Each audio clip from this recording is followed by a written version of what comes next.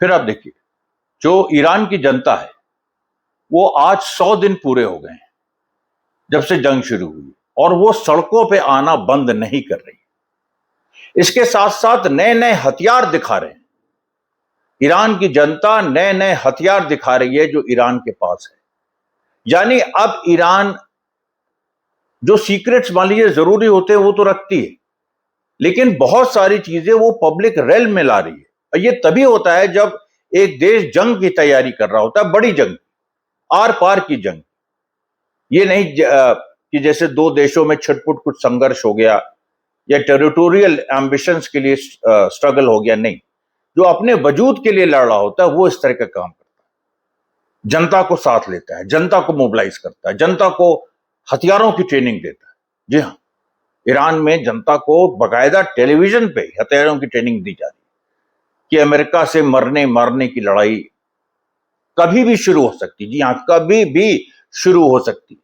मैं साथियों फिर आपसे कह रहा हूं, मामला बहुत गंभीर है, संजीदा है। जो लेबनान में हो रहा है, गाजा में हो रहा है, विश्वास के परे।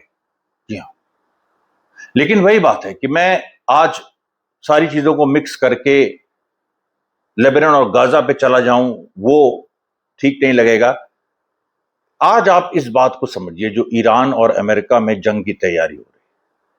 फिर मैं कल जो वीडियो बनाऊंगा, दिन में जो आपके बीच लाऊंगा, और उसमें मेहनत करनी होगी मुझे, तो मैं समय नहीं बता सकता, लेकिन मैं दिन में 2 से 4 के बीच में वो लाऊंगा।